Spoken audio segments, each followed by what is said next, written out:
to Jana say enne na wo mu ABA school no na kasama forma eye school no eye ora Ernest Azutiga yenko amano so na ye no nni nkomo kakra ora Azutiga ye da asemo akwa baba ni TFM so. Hello opening patch out menka Pajo mitunga ye mo akwa baba ni TFM so anope yo meje mo so pa na senia beto dwa say University of Education Winneba school pon no enne ya tu mu no enne na mpenifu ama kwan say yensan bia school no na school for embre school sa pepepe nhihye no ya de a enne no wo mo ebe school ana peni me da weti for nyina so ase senia wo kan no sa pepepe enne na nyame adom ye bia school na to school for ni na betumi asanya ba school abeto mo additional so na and then the arrival date no yeah do more school ni mo na etina ya the additional na hyehyɛ so na esan ye si ye basabasa course ma ye mun penifo tu school mu arrival say okay na moji ye school for no ya ade a wo mo ba e bia bi teacher bia mo hia fi omo ana so omo ya na and I be here if you are more this moment and it's our mobile debate good behavior. Now we follow the lay down rules and regulations. Say basa I buy a council by out no or the indication be by say or set up committee now or share in some course na or the footwear brain na ye kwaye nimu no ye hu sane betu ya na mo afa ntino san hyehyɛ no emba so ye ntino for now ne de nya ye be expect ye fi o mo nkyɛn ne so mo be of good behavior or mo be abide by the rules and regulations of the school and areshi mu say wo mo ebedi sade so esan say yenim say nsɛm ne bia na school for no edidi mu a ne say vice chancellor kwa na yenyini fi on ne ka ho menim say sade nkɔ so nti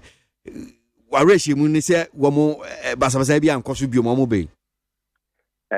sa arrange mu na yewo but wo mo ka se vice chancellor emfisu say answer na obeyi obi efisu na wo se wonya ngina so kese bi na ode gina so eyi obi na yekira o mo ye nyina no wo mo pa kire se yeyi lecturers bi lecturers na yeyi wo mo no wo mo adwen mu no ingina so papa bia ni so ntina wo mo yes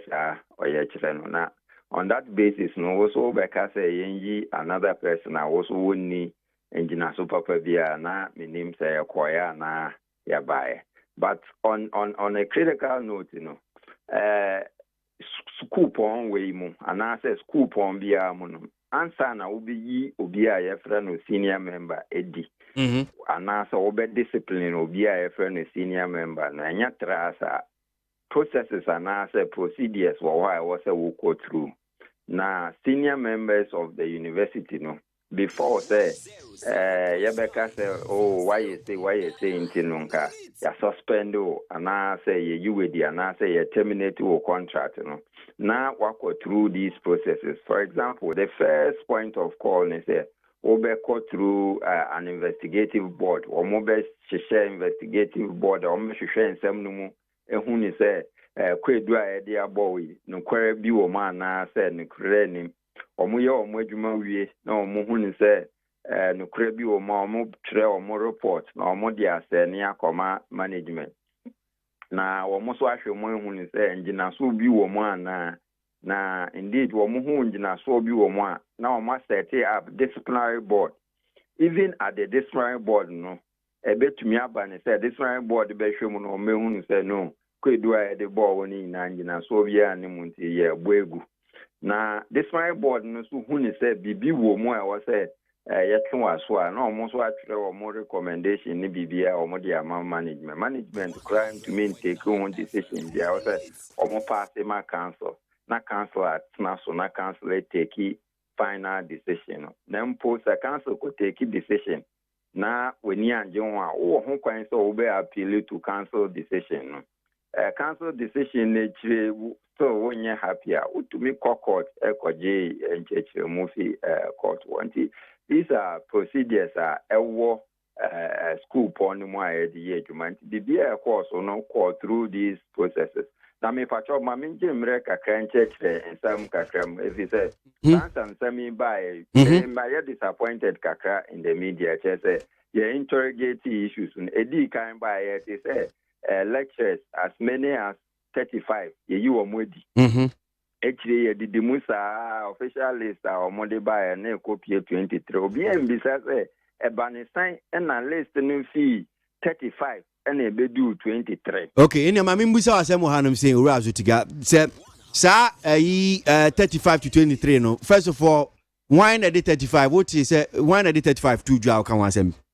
35 year or Moody 2 join and media Musa almost every media house not say no more can't and but your wine at the 2 jar. One more cano. Any you tackle for those figures here 2 jar.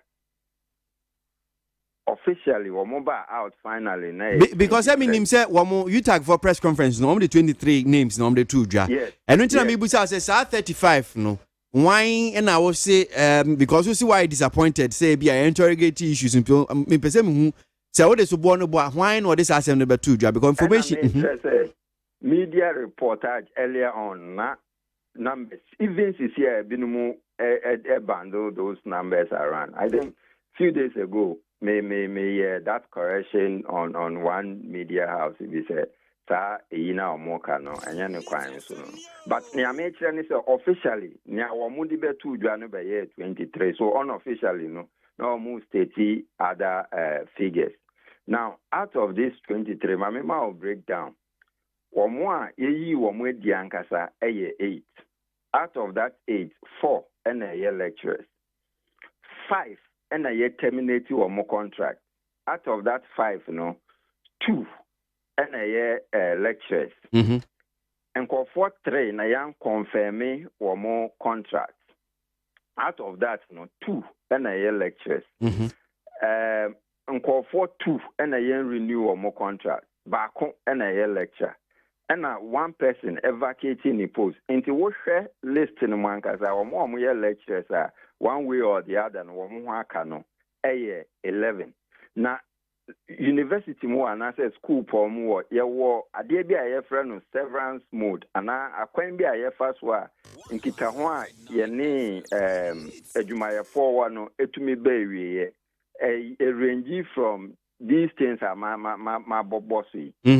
termination of contract ye wo dismissal ye wo vacation of post ye wo non renewal of contract ye wo non confirmation ye wo death and a sign war retirement. Now, me who know why I want for debt and retirement in the Ambeka. Now, these things are there, and when we are real, almost every various purposes. And to me, Lampini now together as dismissals and yes, more different implications. Yes, but when I say me fee a suspension for and I suspend a woman. Now we administrative workers. Into saying that and just say go for 23 ya suspend woman. Okay. Mami bibi kakrebi. In an institution where more internal mechanism for resolving issues. Now workers there. More in the past, we must subject a binumu to disciplinary process. Now, yes, we must why bibi ne do almost so I was almost subject to omo. Na omo ye kodu baby omo say yenye biom sanko for no dia na wo de ye omo in academic environment say plagiarism the highest crime na wo wonko for omo have been found guilty of plagiarism we omo den wo wonko for omo engaging in falsification fraud emfa say claim there 67 cities. Now a decade is almost 4,000. Thank you for no. We discipline one more and answer Uja or Musa. Who head of department also sharing kola nanka or muchra or mutizis near Diana a bedu a chilena wakɔgyegye nkwalaa ne sika atwerɛ ɔmo thesis ama ɔmo anaasɛ wakɔpɛ contractors bi atwerɛ ama ɔmo saa nimpa no woyɛ ne deɛ. Well, I'm sure sɛ wowɔ adwuma mu na wo employee baako say we take decision bi ɔne wo nya adwen wowɔ internal mechanism when you see the nyinaa bi na ɔsɔre pɛ ɔde wo kɔ court yɛmfa ne sɛ woyi binom adi ɔse ɔnte ase ɔde wo kɔ court wɔ so a when follow internal mechanisms bi a ɛbɛdu akyire no woyɛ congregation na saa nimpa wei a so the injunction abeto so say over 10,000 students and also almost graduate no on my home kwan na almost graduate naturally or sign the criminal contempt charges ebeto mpenin for almost school no more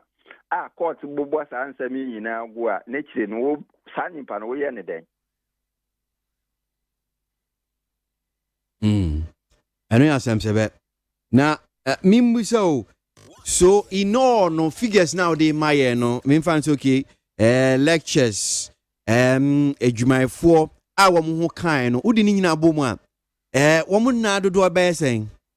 23 now official 23 now mo dey buy na even in that there is one casual worker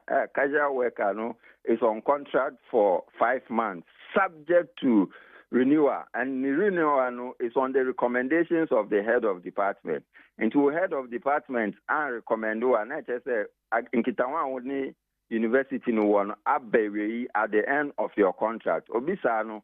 the contract na abewe and recommend na we are then a blaming school penning for.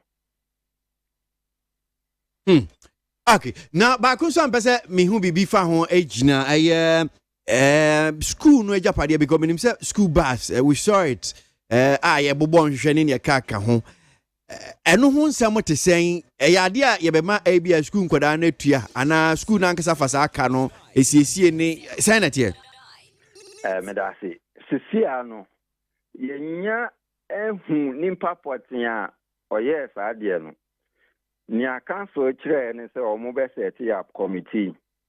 na committee ayen hwehwemu na omo recommendations ne ade aba na sambre na omo ye sa ade no na ebe hunu se we mu na eye ya na se we mu na eye ama ye cheka na ye tumi hu wan na wo so otua we ana se wo so otua we but ebe si na de university ne say enyoma bi wo ho ana facility bi wo ho eye critical say additional for behia ni manim ya ama wo mo kwan na wo mo esua wo mo ade nti saa nyoma ne de university na initiate procurement processes ya fix saa nyoma na ebetumi ama additional akoso no na ekire ye hwehwemu ne ade ne nyina awia na ehu wo mo betua enti memfa ne se ena de boko mo hwe nim se school for ni na nso ba bedu school na mid semester exams ni ekeka ka ho no bi ananke yesi school ye foi ba wo mo ba betwero no calendar no mo maintain ne saa ana mo yen sakra bi wom initially no ye nhyehyɛ ne senka na wo mo betwere mid semester quizzes and examination no between 9th and 12th April. Na say appeals bebree by na management so etie na supermunti no saa nhyehyɛ na yetu ahyada ennei academic board ebehia omo hia omo bedwendwen saa ansam no na omo apɛ emre a